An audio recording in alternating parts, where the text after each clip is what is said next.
Վերադարձանք տաղավար եւ ինչպես հաղորդման սկզբում ես շատ ողջավորված խոսեցի այս թեմայից, հիմա արդեն հնարավորություն ունենք շատ ավելի բացելու թեման եւ ավելի ինչ որ առումով նայեմ մասնագիտական տեսանկյունից խոսելու։ Գաֆէսճեան արվեստի կենտրոնում բացվել է Քնարիկ Վարդանյան ժամանակ տարածություն շարժում ցուցադրությունը։ Շարունակվում է հայ կերպարվեստի պատմության լուսանցքներում մնացած կին արվեստագետներին բացահայտելու գործը։ Ցուցադրությունը երկար տարիների լռությունից հետո արվեստագետին իր ամբողջ գեղարվեստական ներուժով ներկայացնող նախագիծ է։ Ցուցադրությանը ներկայացված շուրջ 50 աշխատանքների մեծամասնությունը կոլեկցիոներ Նարեկ Վան Աշուղաթոյանի հավաքածուից է։ Իսկ մի շարք ստեղծագործություններ եւ կարևոր արխիվային նյութեր տրամադրվել են Հայաստանի ազգային պատկերասրահի կողմից։ Մեր տաղավարում են Նարեկ Վան Աշուղաթոյանը եւ Գաֆէսճեան արվեստի կենտրոնի ցուցադրությունների գծով տնօրեն Արմեն Եսայանցը։ Բարև ձեզ, բարի լույս։ Բարև ձեզ։ Բարի առավոտ։ Ձեր գալիք նոր տարին շնորհավոր։ Եվ շնորհավոր։ Այո, եւ իսկապես ուրախացնում եք հերթական անգամ բոլորին, բացահայտելով նոր անուններ, հանելով ստվերից այն անունները, որոնք միգուցե մոռացվել են եւ թե Զառայի համար, թե հասարակության համար շատ կարևոր փաստ, որ շատ դեպքերում այդ ստվերում մնացած անունները հենց կանանց անուններ են։ Այո, սա ինչ որ առումով սոցիալական եւ պատմական անարդարություն է։ Ամեն դեպքում Չէ, հանելը արդարություն է։ Չէ, որ կանանց անուններն են հիմնականում եղել ստվերում ու ցավոք շատ են այդպիսի կանայք։ Այ երկար տարիներ Քնարիկ Վարդանյանի անունը իսկապես հանրային հնչեղություն համենայն դեպս, եթե մեղմ ձևակերպման ասենք, չի ունեցել եւ հանրային դաշտից ինչ որ առումով բացակայել է։ Այ հետաքրքիր է ձեր տեսակետից ինչով է սա բացատրվում։ Դե ընդհանրապես, եթե նայենք կերպարվեստի պատմությանը, ոչ միայն հայկական, այլ համաշխարհային այդ թվում, շատ դեպքերում հարց է առաջանում մենք այս կամ այն անունը ինչպես գիտենք։ Ինչպես է ստացվել, որ մենք այս անունը գիտենք, այն անունը չգիտենք, այս արվեստագետին ավելի լավ ենք ծանոթ, մյուսին չենք ճանաչում եւ այլն, ինչպես են այս մի հեղինակը հայտնվել դասագրքերում, մյուսը չի հայտնվել, դրանք իրականում ունեն պատմական, քաղաքական, սոցիալական տարբեր օբյեկտիվ, սուբյեկտիվ շատ դեպքերում պատճառներ, ու հիմա իրականում մենակ Հայաստանում չէ, աշխարհում շատ այսպեսի տենդենց կա վերագրելու արվեստի պատմությունը, այսինքն վերանայելու նոր լույսի ներքո հասկանալու համար ինչպես այդպես ստացվել, ինչ որ մարգինալացված խմբեր են եղել եւ ու ինչպես դուք շատ արդարացի նշեցիք, այդ մարգինալացված խմբերի մեջ այսպես ասած լուսանցքայինը հիմնականում հենց կին արվեստագետներն են եղել, ովքեր նախ երկար ժամանակ հնարավորություն չեն ունեցել ընդհանրապես ստեղծագործելու, իսկ երբել ունեցել են նույնիսկ այսօր էլ միևնույն է տոկոսային առումով անարդարություն կա ու բնական է որ եթե մենք նայում ենք հայ կերպարվեստի պատմությանը, ապա երբ անդրադառնում ենք արդի եւ ժամանակակից շրջանին, ապա մենք իրականում նույնիսկ եթե սերերով բաժանենք, նույնիսկ տղամարդ արվեստագետների շատերին չենք ճանաչում։ Եթե նայենք փողոցում պարզապես շրջենք հարցնենք մարդկանց, ում են ճանաչում ժամանակակից հայ արվեստագետներից կամ արդի շրջանի 20-21-րդ դար այսպես ժամանակը, կլսեք հիմնականում 2-3 նույն անունները, որոնք անընդհատ կրկնվելու են։ Ու այս առումով Գաֆէսճեան արվեստի կենտրոնի առաքելություններից մեկն է նաև հայ կերպարվեստի լավագույնը աշխարհին ներկայացնելու ու այս մեր ճանապարհի մեջ, որ արդեն շուրջ 16 տարի շարունակվում է, մենք անգամ եթե անդրադարձել ենք արդեն բավականին այսպես հաստատուն անունների, պատմական իմաստով, մենք նրանց նոր լույսի ներքո ենք ներկայացրել։ Եվ նաև շարունակում ենք բացահայտել բազմաթիվ նոր անուններ, եւ 2022 թվականից մեր մոտ այս շարքը սկսեց հենց կին արվեստագետներին անդրադառնալու, այն ժամանակ մենք արեցինք Թերեզա Միրզոյանի ցուցադրությունը քանդակագործ Եվ քանի որ այդ ժամանակ նաև ինչպես մեր շատ ցուցադրությունների դեպքում կար կրթական ծրագիր, որ կոչվում էր կանայք հայ արվեստում, այդ կրթական ծրագիրը ինձ նաև օգնեց, անգամ ես որպես արվեստաբան, շատ անուններ, անգամ եթե գիտեմ, խորությամբ չեմ ճանաչում։ Ու երբ Քնարիկ Վարդայանի ժառանգությանը ծանոթացա, ես հասկացա, որ սա երևի թե այն առաջին կարգի արվեստագետներից է, ում հաստատ արժի ներկայացնել նորովի բացահայտել ու այսպես ոնց որ ռետրոսպեկտիվ մեծ մի հատ պրոյեկտ անել Եվ այս հետահայաց ցուցադրությունը, որ ստեղծեցինք, շատ լավ ստացվեց այն իմաստով, որ սա եղավ մեր հերթական համագործակցությունը մասնավոր կոլեկցիոների հետ, ինչը մեր համար որպես ինստիտուցիա եւս շատ կարեւոր է, քանի որ մենք հիմնադրվել ենք հենց կոլեկցիոների կողմից, Ջերարդ Գաֆեսչյանը, ով իր անձնական կոլեկցիան ներկայացրեց հանրությանը եւ այսպես նվիրեց Երևանին, Հայաստանին, նույն ձևին Նարեկը, ում հետ մենք արդեն շուրջ 10 տարի այնց ընկերություն ենք անում, բարեկամություն ենք անում, թե ինստիտուցիոնալ, թե անձնական առումով, պարզվեց, որ մեծ մասը ընտանեկան հավաքածուի հենց իր մոտ է գտնվում, ինչը իմ համար շատ ուրախալի էր, որովհետեւ գիտեմ Նարեկի հետ, որ ասում եմ մենք նույն, եթե թարգմանում նույն էջի վրա ենք միշտ, նույն ալիքի վրա ենք ու թե արվեստագիտական, թե մշակութաբանական, թե ընդհանրապես այսքան շատ հարցերի շուրջ ու շատ, այսպես ասեմ, բեղուն համագործակցություն ստացվեց։ Ու նաև պատկերասրահը շատ լավ մեզ աջակցեց, որտեղ արխիվային մեծ նյութ կա այնտեղ, արխիվները ուսումնասիրեցինք, այդտեղից ազգային պետական պատկերասրահը, որտեղից համ արխիվային նյութեր բերեցինք, մի շարք աշխատանքներ, որոնք շատ լավ արձագանքում էին այն ստեղծագործություններին, որ Նարեկի կոլեկցիայից էինք ներկայացնում, այսպես ստացվեց Քնարիկ Վարդյանին ներկայացնող ամենամեծ նախագիծը, անգամ իր կյանքի օրոք ինքը նման ցուցադրություն չի ունեցել, հեռացել է նա կյանքից 1996 թվականին, դրանից ընդհանրապես Սա այն է, ինչի մասին ես խոսում եմ առավոտյան, ցավոք սրտի մենք շատ դեպքերում մեր լավագույնների մեծերին սկսում ենք հիշել, ուսումնասիրել եւ մեծարել նրանց գնալուց հետո։ Իր կյանքի հեռանալուց հետո 98 թվականին եղել է մեկ հետմահու ցուցադրություն ազգային պատկերասրահում, բայց հետագայում որոշակի ուսումնասիրություններ են եղել, Ադան Գաբրիելյան մի գիրք է հրատարակել 2000-ականներին, բայց նման այսպես հետազոտական մեծ ցուցադրություն երբեք չի եղել, ինչը մեր համար եւ ուրախալի է եւ նաեւ մեծ պատիվ է, որ մենք ենք հենց ներկայացնում իր ժառանգությունը։ Նարեկ, երբ սկսեց ձեր հետաքրքրությունը դեպի Քնարիկ Վարդանյան եւ ինչպես ստացվեց այնպես, որ նրա գործերի մեծ մասը հենց ձեզ մոտ է եւ ձերն է։ Այդ պետք է երևի ավելի խորքից գալ, որովհետեւ հարցը երևի մի փոքր վերաձևակերպեմ, երբ սկսեց իմ հետաքրքրությունը արվեստին նկատմամբ եւ դա կարող է դառնալ երկրորդ այդ ճանապարհին ինչպես հանդիպեցի Քնարիկ Վարդանյանի արվեստին Իրականում այդ հավաքորդական կյանքի մեջ բավական երկար տարիներ ակտիվ եմ եւ ինքը կյանքը լցնող մի կարևոր էլեմենտներից մեկն է եւ հավաքորդական այս շարժման մեջ մի քանի կարևոր սկզբունքներ եմ ինձ համար առանձնացրել, որ դա շատ էգոիստական process չլինի, որ միայն քեզ համար ես հավաքում եւ միայն դու ես դրանց հետ շփվում, այլ ինչը որ այսպես թե այնպես հայտնվում է քո խնամքի ներքո, դրանք շատ արագ դառնան հանրային սեփականություն, ինչ որ առումով, գոնե ցուցադրությունների, հրատարակությունների միջոցով, որովհետեւ այո, սեփականատերը իրավաբանորեն դու ես, բայց հանրությունը այդ օրինակ Քնարիկի օրինակով եթե խոսում ենք, Քնարիկ Վարդանյանը ինձ համար չի նկարել, այլ ստեղծագործել է բոլորի համար եւ նպատակ է ունեցել եւ ներկայացվելու եւ հանրայնացվելու եւ տարբեր խնդիրներ ա դրա իր նկարչության մեջ։ Հիմա այնպես է ստացվել, որ իմ հավաքածուի մեջ է հայտնվել եւ նաեւ ինչ որ առումով պատասխանատվություն է ստանձնում ես դա վերադարձնելու հանրությանը, դրա համար այս համագործակցությունը ինձ համար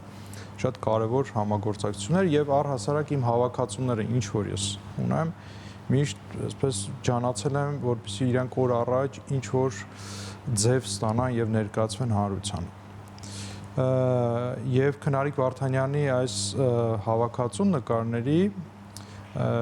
սա իմ միակ հավաքածուն չէ, ես ունեմ տարբեր այսպես հավաքածուներ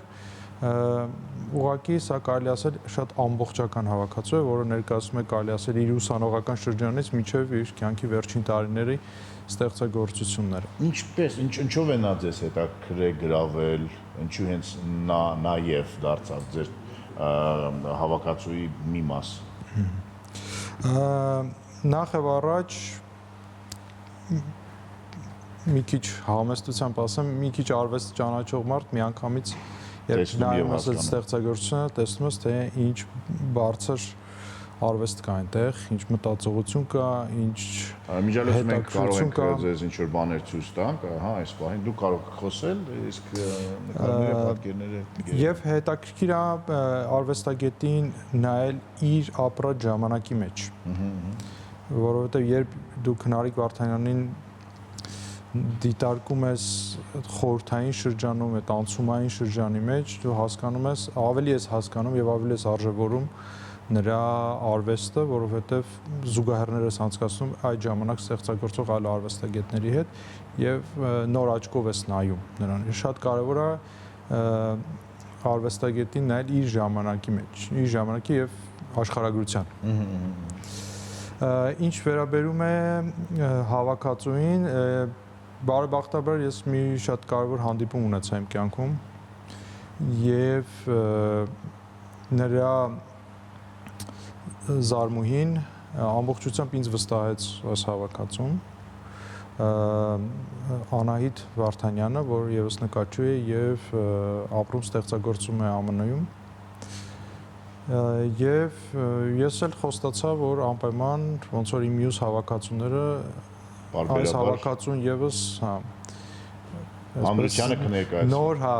կյանք կստանա եւ հանրությանը կվերադառնա։ Եթե մենք ասում ենք ժամանակի մեջ, իսկապես պետք է արվեստագետին նայել եւ գնահատել իր ժամանակի մեջ, որովհետեւ եթե ինչ-որ բաներ այս ժամանակաշրջանում մենք նայում ենք, կարող ենք արժեզրկել, որովհետեւ օրինակ դրա իրավունքը հիմա ունենք։ Քնարիկ Վարդանյանը երևի թե միակ կինն էր, ով այդ թվականներին Թամանյանի արվեստանոցում ինքը աշխատում էր։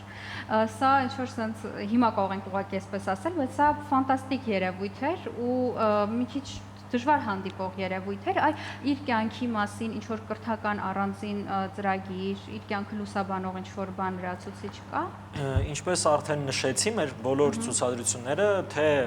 մշտական, թե ժամանակավոր գրեթե միշտ ունենում են կրթական ծրագրերը եւ հենց Քնարիկ Վարդանյանի ցուցադրությունն էլ բացառություն չի, երկու կրթական ծրագրեր են լինելու տարբեր տարիքային խմբերի համար, թե դպրոցականների, թե ավելի ավագ սերնդի համար, որպեսզի տարբեր առումներով բացահայտեն արվեստագետին, բայց երբ նայում ենք հենց Քնարիկ Վարդանյանի օրինակին, այո, այդ ճարտարապետական, որովհետև ի սկզբանե նա ճարտարապետ շինարար է եղել իր կրթությամբ, աշխատել է Թամանյանի արվեստանոցում, հետո Մոսկվայում աշխատել է Կարո Հալաբյանի արվեստանոցում ու ընդհանրապես գեղանկարչական դաշտ ինքը բավականին ուշ տարիքում է մտել։ Ասեմ ավելին, օրինակի համար Նարեկը նշեց իր ողջ շրջանը կարելի է նայել այս ցուցադրության միջոցով։ Օրինակի համար հենց այս Գավթյան արվեստի կենտրոնում հիմա անցնող ցուցադրության մեջ ներկայացված ամենավաղ աշխատանքը ինքը ստեղծել է 42 տարեկան հասակում։ Այսինքն ինքը երբ մտել է գեղանկարչական դաշտ մոտ 30-ն է արդեն եղել, 30-ն անց է եղել, այդ առումով ինքը արդեն շատ կայացած մտածող անհատ է եղել, ոչ միայն որպես ստեղծագործ, այլև որպես հասուն մարդ, այսինքն իր սկզբունքներով, այդ թվում գեղանկարչական, գեղարվեստական իր մոտեցումներով եւ դա շատ լավ նկատելի է այս ամբողջ ցուցադրության մեջ եւ ինչ սկզբունքով է կառուցված ցուցադրությունը, որ դու կարողանում ես տեսնել ինչպես է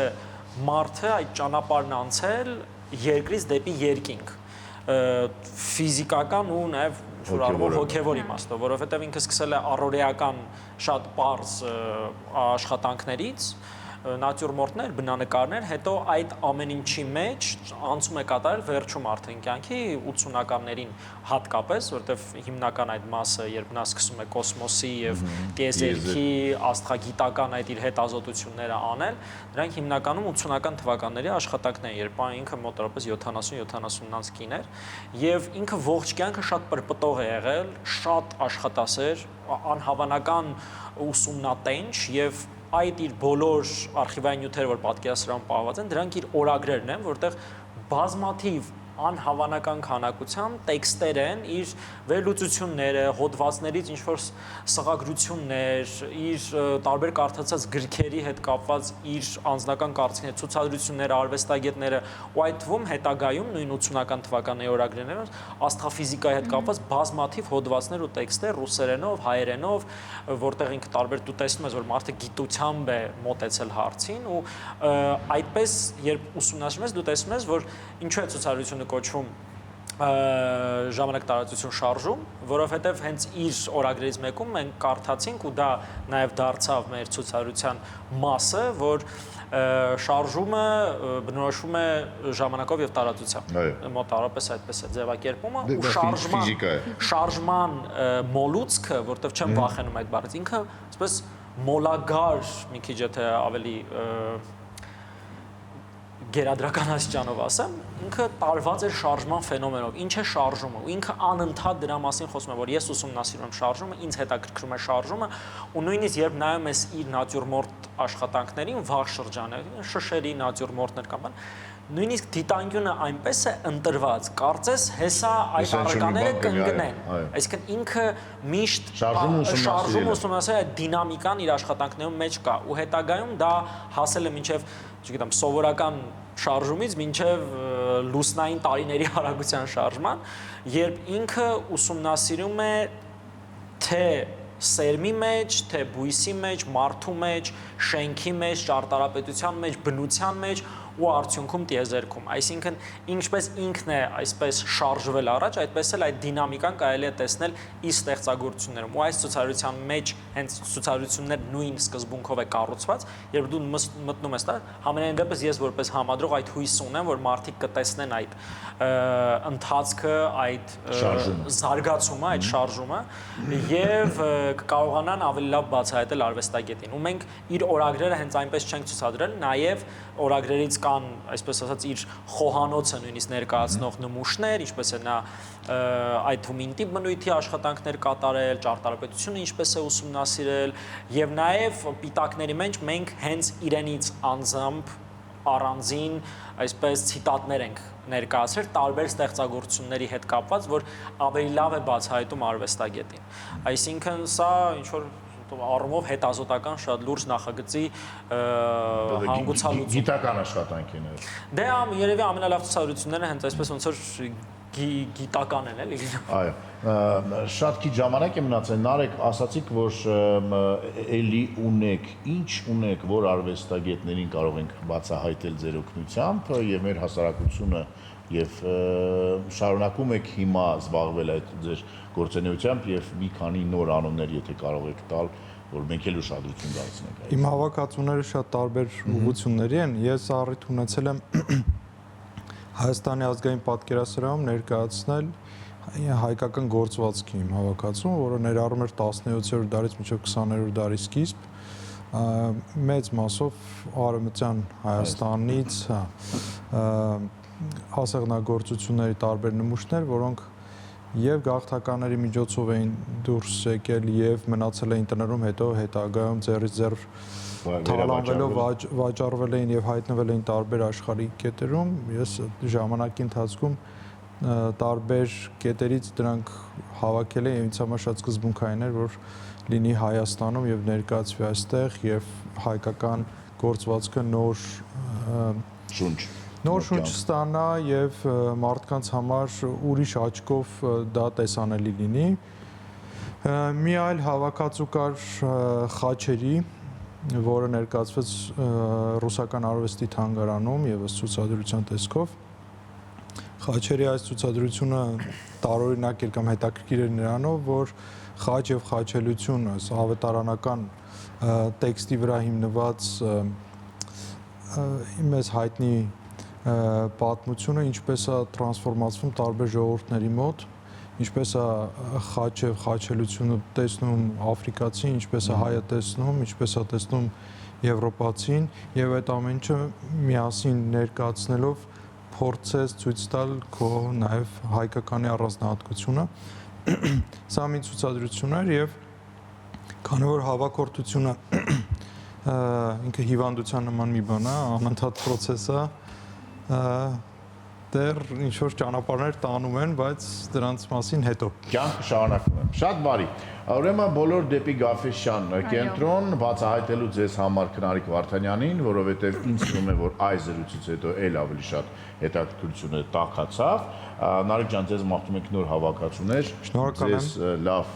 աշխատանքներ եւ նոր բացահայտումներ եւ շնորհակալություն Գաֆեսյան կենտրոնին այն ամենի համար, որ դու արդեն 16 տարի անում եք եւ շարունակել եք անել։ Եվս մեկ անգամ շնորհակալ ենք եւ հեռուստադիտողներին հիշեցնենք, որ մենք տաղավարում հյուրընկալել էինք Նարեկվան Աշուղաթոյանին եւ Գաֆեսճան արվեստի կենտրոնի ցուցադրությունների գծով տնօրեն Արմեն Եսայանցին։ Այս պահին առաջարկում ենք գնալ դիտել գովազդ։